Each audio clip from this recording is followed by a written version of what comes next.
1833 সালের ২রা নভেম্বর হাওড়ার জগৎবল্লভপুরের পাইকপাড়া গ্রামের এক সাধারণ কুটিরে জন্মগ্রহণ করেছিলেন এমন এক ব্যক্তিত্ব, যিনি পরবর্তীকালে ভারতীয় চিকিৎসার ইতিহাসে এক উজ্জ্বল নক্ষত্র হয়ে ওঠেন।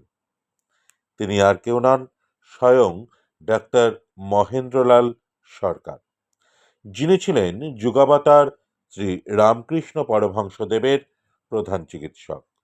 মহেন্দ্রলাল সরকারের শৈশব ছিল চরম প্রতিকূলতায় ঘেরা। মাত্র ৫ বছর বয়সে পিতৃহারা এবং ৮ বছর বয়সে মাতৃহারা হয়ে তিনি কার্যত অভিভাবকহীন হয়ে পড়েন। এরপর কলকাতার নেবুতলায় মাতুলালয়ে তার বড় হয়ে ওঠা এবং পড়াশোনা শুরু। কঠোর পরিশ্রমের মাধ্যমে তিনি চিকিৎসা শাস্ত্রে ডিগ্রি লাভ করেন। কর্মজীবনের শুরুতে তিনি প্রথিতযশা অ্যালোপ্যাথিক চিকিৎসক হলেও পরবর্তীতে হোমিওপ্যাথির প্রতি তিনি আকৃষ্ট হন এবং গবেষণার মাধ্যমে এই চিকিৎসা পদ্ধতিকে এক অনন্য উচ্চতায় নিয়ে যান। রানী রাসমণির পারিবারিক চিকিৎসক হওয়ার সুবাদে শ্রী রামকৃষ্ণের অসুস্থতার সময় তার চিকিৎসার ভার অর্পণ করা হয় ডাক্তার সরকারের ওপর।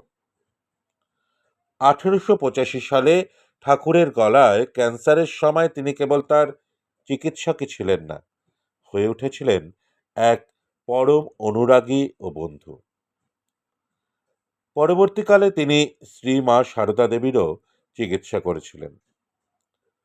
বিজ্ঞান মনস্ক এই চিকিৎসকের সঙ্গে আধ্যাত্মিক সাধক শ্রী রামকৃষ্ণের সেই সুদীর্ঘ আলোচনা ও সখ্যতা আজও ইতিহাসের এক অমূল্য অধ্যায়। পাইকপাড়ার যে ছোট্ট কুটিরে মহেন্দ্রলাল সরকার জন্মগ্রহণ করেছিলেন, সেটি আজ জরাজীর্ণ। পারিবারিক সূত্রে জানা গেছে, শরিকি ভাগে পড়ে কুটিরটি একসময় রন্ধনশালায় পরিণত হয়েছিল এবং বর্তমানে তা ভগ্নদশায় দাঁড়িয়ে রয়েছে।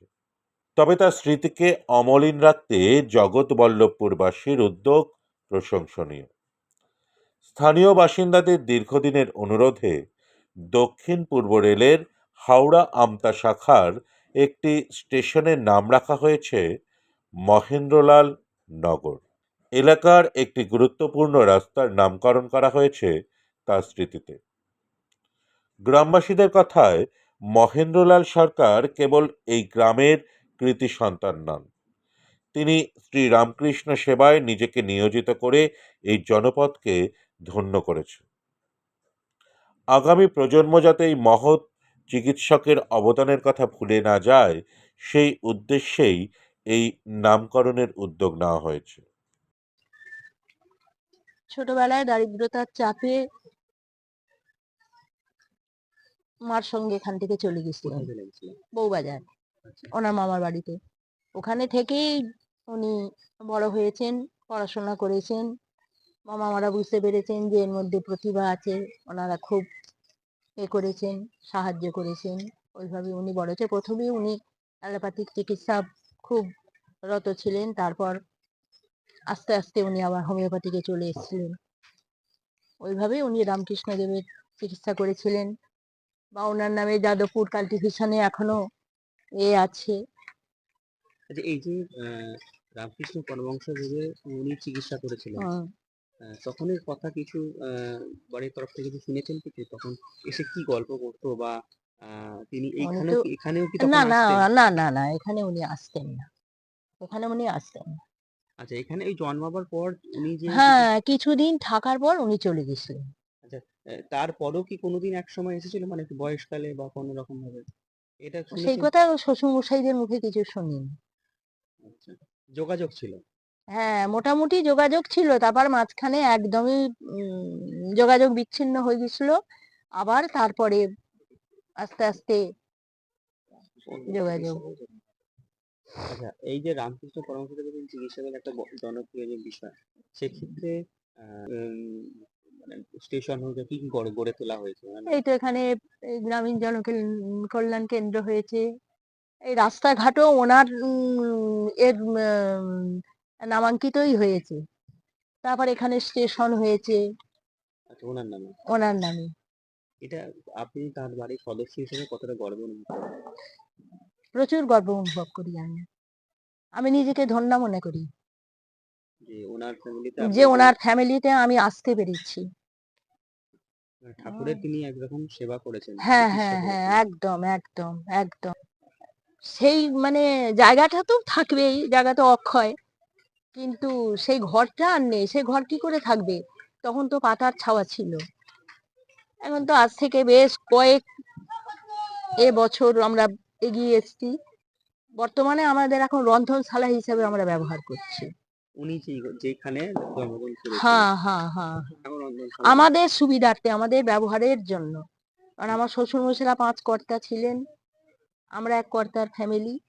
আচ্ছা। তো থাকা খাওয়া বাঁচতে গেলে মানুষকে থাকা খাওয়া সবই করতে হবে। তো আমাদের সেটা এখন রন্ধনশালা হিসেবে আমরা ব্যবহার করছি। বা প্রায় ভগ্নাবশেষ হয়ে গেছে, কারণ রক্ষণাবেক্ষণ করার মতো সেরকম কেউ নেই। এখন হুম। বংশ পরম্পরা অনেক বৃদ্ধি হয়েছে, হ্যাঁ, মানুষের। অনেক বৃদ্ধি হয়েছে, বৃদ্ধিও হয়েছে, যেমন সবাই যেটা সুবিধা মতো মানুষ এখন তো আরামপ্রিয় হয়ে গেছে।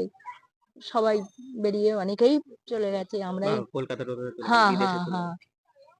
এটা যদি একটু বলেন। শুনেছি যে উনি সারদা দেবীরও চিকিৎসা করতেন। শেষ বছর। হ্যাঁ, শেষ বয়স অবধি। উনি রামকৃষ্ণ পরমহংসদেবের ডাক্তার ছিলেন, চিকিৎসা করতেন উনি। চিকিৎসা করতেন। আহ, উনি একজন ত্যাগী মানুষ ছিলেন, খুব নামকরা ব্যক্তি ছিলেন। গরিব দুঃখীদের প্রতি ওনার শ্রদ্ধা ভক্তি ভালোবাসা যথেষ্ট ছিলেন। সেই হিসেবে ওনার নাম অনুসারে ডাক্তার মহেন্দ্রলাল সরকার এই যে স্টেশনটি তৈরি হয়েছে। হ্যাঁ, কি বলবেন? হ্যাঁ, উনি ত্যাগী মানুষ ছিলেন। গ্রামের যে আগেই বললাম যে গরিব দুঃখী মানুষদের প্রতি একটা তার শ্রদ্ধা ভক্তি ভালোবাসা ছিলেন, এবং রামকৃষ্ণ পরমহংসদেবের একজন মহাপুরুষের ডাক্তার ছিলেন। সেই হিসাবে ওনার নামকে নামকরণ করা হয়েছে, এবং ওনার স্মৃতিকে আলগে রাখার জন্যই ওনার ঘর বাড়ি এবং ওনার যেসব আছে সেগুলো রিপেয়ার করে অক্ষয় রাখা হয়েছে। দাদা একটা হ্যাঁ, এই বিষয়টা আমি আমার বয়স হয়তো অতটা হয়নি, অতটা আমার জানা নেই। হ্যাঁ, এ বিষয়ে আমি কিছু বলতে পারবো না, কারণ ওটা আমার জানা নেই। হ্যাঁ, আমরা গর্বিত যে উনি আমাদের গ্রামে জন্মগ্রহণ করেছেন। ওনার স্মৃতি নিয়ে আমরা বিভিন্ন খেলাধুলা চালানো হয়, ওনার স্মৃতির উদ্দেশ্যে বিভিন্ন রকম অনুষ্ঠান করা হয়, এবং ওনার নাম, ওনার ক্যালেন্ডার থেকে আরম্ভ করে বিভিন্ন পত্রিকায় ওনার নাম ছাপা হয়, এবং ওনার নামে একটি সড়কপন্ত মানে রাস্তা তৈরি করা হয়েছে। আর ওনার নামে তো ওই মহেন্দ্রলাল স্টেশন। ডাক্তার তো আমার একটা বড় ব্যাপার। ওই তখনের সময়, যিনি ডাক্তারে হয়েছে মানে ভগবান ঠাকুর গিয়ে চিকিৎসা করতেন, এটা একটা বিশাল বড় ব্যাপার। তো কি বলবেন এটা? হ্যাঁ, এটা তো ঠিকই, এটা ঠিকই। তখনকার দিনে ডাক্তারের অভাব ছিল, এবং ডাক্তার পাওয়া যেত না। উনি যে আমাদের গ্রামেই জন্মগ্রহণ করেছেন, এটা আমরা গর্বিত। ইনি তো একজন বড় ডাক্তার ছিলেন প্রথম কথা। আর ইনি রামকৃষ্ণ দেব পরমহংস দেবের চিকিৎসাও করেছিলেন, ঠিক আছে। তা সেই হিসেবে আমাদের এই যে স্টেশনটা, যেহেতু একজন গুণীমান্য লোক যে নাম আছে, সেই কারণেই স্টেশনটার নাম যাতে মনে রাখে মানুষ আগামী দিনের ছেলেরা, ঠিক আছে, সেই মনে রাখে, সেই কারণে এই নামটা করা হয়েছিল, ঠিক আছে, করা হয়েছে। এটা স্টেশনের নামটা অন্য দেওয়ার কথা ছিল, কিন্তু সবাই মিলে এসে বলে তারপর এই নামটা করা হয়েছে। নামে একটা রাস্তা আছে আমাদের ওই মুন্সিয়ারের যে রাস্তাটা, ওই রাস্তাটা মহেন্দ্রলাল নগরের করা আছে, মহেন্দ্রলাল সরকার। কিন্তু নামটা মুছে গেছে, এখন নামটা ওখানে সব রেখে রেখে মুছে ফেলেছে, কিন্তু ওর নামে একটা বড় করা আছে, ঠিক আছে। তাছাড়া ওর যে বাড়ি আছে ওখানে ডাক্তার এখন দেখে, বসে, ডাক্তার বসে। হ্যাঁ, বাড়ির সামনে একটা ওনার মূর্তি বানানো আছে, এবং চিকিৎসা করা হয়। কিছু ডাক্তার বসে, গ্রামের মানুষের চিকিৎসা করা হয়। এই যে গর্বিত তো বটেই।